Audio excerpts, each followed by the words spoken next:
जय हिंद सभी फौजी भाइयों को। तो आज फिर लेकर आए टॉप 10 क्वेश्चन की डे 7 डे क्लास।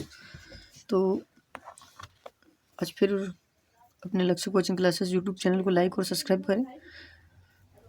और डे 7 है आज, यानी 70 क्वेश्चन की सीरीज। आज 300 क्वेश्चन वाली सीरीज चल रही थी, उसमें आज 70 क्वेश्चन हो जाएंगे कंप्लीट। तो चलते हैं नेक्स्ट क्वेश्चन पे, यानी क्वेश्चन नंबर 1 पे।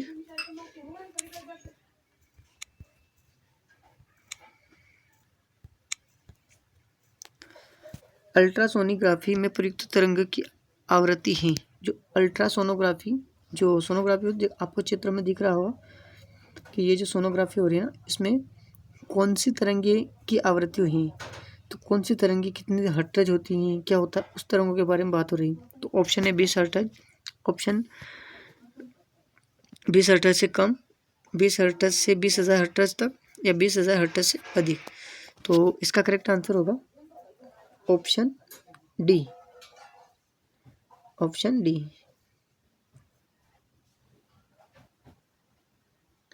20,000 हर्ट्ज से अधिक। अब मानव कौन सी ध्वनि सुनता है, तो मानव 20 हर्ट्ज, ये मानव सुन सकते हैं ना।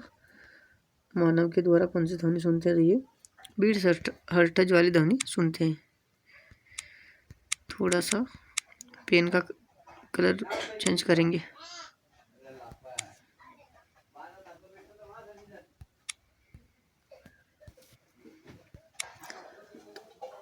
मानव के कान अपन कौन सी ध्वनि सुनते हैं, तो वो सुनते हैं 20 हर्ट्ज से 20,000 हर्ट्ज तक के। चलते हैं दूसरे क्वेश्चन पे। हेपेटाइटिस में कौन सा अंग प्रभावित होता है। हेपेटाइटिस में कौन सा अंग प्रभावित होता है, तो ऑप्शन ए हृदय, ऑप्शन बी यकृत, या ऑप्शन सी मस्तिष्क, या ऑप्शन डी वृक्क। तो ये जो हेपेटाइटिस है ना, इसको क्या कहते हैं, तो इसको यकृत कहते हैं। तो हेपेटाइटिस में कौन सा अंग प्रभावित होता है, तो यकृत प्रभावित होता है। नेक्स्ट क्वेश्चन पे चलते हैं। आयाम का मात्रक है मीटर, या मीटर सेकेंड, या हर्ट्ज, या इनमें से कोई नहीं। तो इसका करेक्ट आंसर होगा मीटर।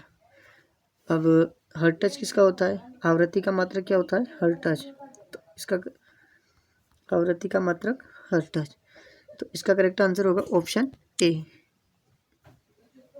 इसका करेक्ट आंसर क्या होगा, ऑप्शन ए। Next question.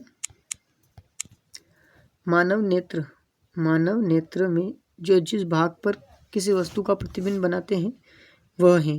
तो मानव नेत्र जिस भाग पर किसी वस्तु का प्रतिबिंब बनाते हैं उसे क्या कहते हैं, कॉर्निया कहते हैं, या परितारिका कहते हैं, या पुतली कहते हैं, या दृष्टि पटल कहते हैं। तो इसका करेक्ट आंसर क्या होगा, रेटिना होगा।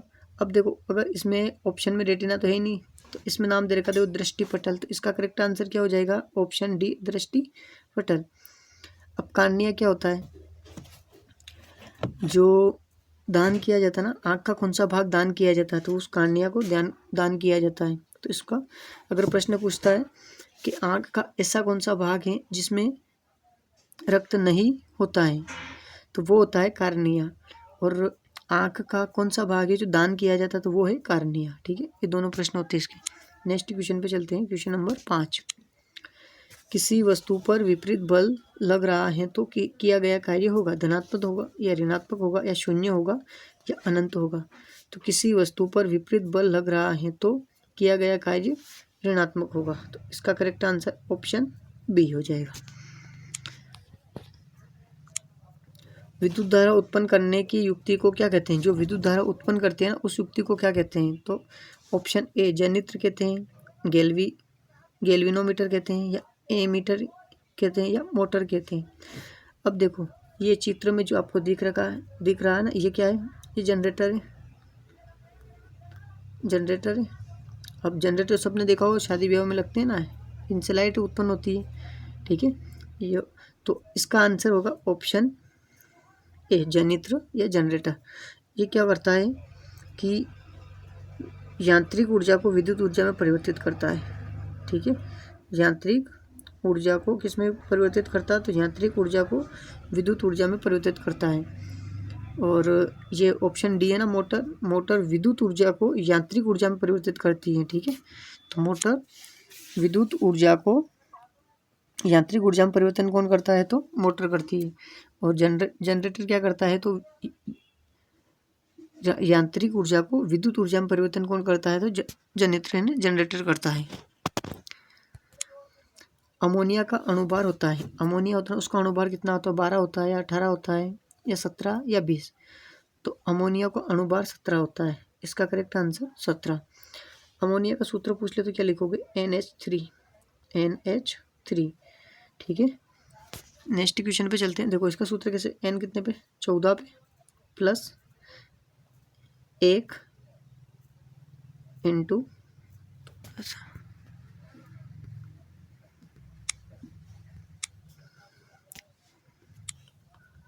इंटू 3। यहाँ से हल करेंगे तो 14 प्लस 3 बराबर 17। तो इसका करेक्ट आंसर हो जाएगा 17। ठीक है, तो इसका अणुभार कितना हो जाएगा? 17। लघुपंथ के समय परिपंथ में विद्युत धारा का मान बहुत कम हो जाता है, परिवर्तित नहीं होता है, या बहुत अधिक बढ़ जाता है, या नियंत्रित परिवर्तित होता है। तो इसका क्या हो जाएगा? बहुत अधिक बढ़ जाता है। क्या हो जाएगा? बहुत अधिक बढ़ जाता है। ये option number C correct answer है।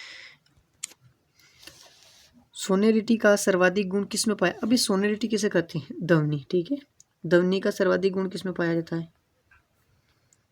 इस सोनेरिटी किसे कहते हैं? ध्वनि को सोनेरिटी कहते हैं। तो सोनेरिटी का सर्वाधिक गुण किस में पाया जाता है? तो सोनेरिटी का सर्वाधिक गुण ध्वनि, सोनेरिटी यानी ध्वनि का सर्वाधिक गुण किस में पाया जाता है? धातु में, अधातु में, या उपधातु में, या उपयुक्त सभी में? तो ध्वनि का सर्वाधिक यानी सोनेरिटी का सर्वाधिक गुण धातु में पाया जाता है। आज की क्लास का लास्ट क्वेश्चन है, अल्फा किरणों की खोज किसने की थी? न्यूटन ने की, या रोमन ने की, या बेकुरल ने की, या रदरफोर्ड ने की? तो अल्फा किरणों की खोज रदरफोर्ड ने की थी। ठीक है, प्रकाश का वेग किसने दिया था भैया? तो ये रोमन ने दिया था। ठीक है, प्रकाश के वेग की खोज किसने की थी? रोमन ने की थी। ठीक है, चलो एक स्लाइड पे यहाँ लिख देते हैं।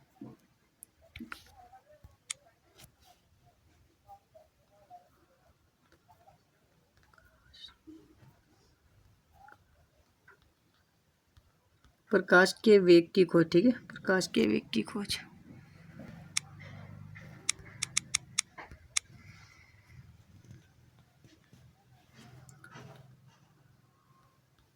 ठीक है, तो प्रकाश के वेग का आविष्कार किसने किया था? किसने किया था? अभी बताया मैंने, रोमन ने।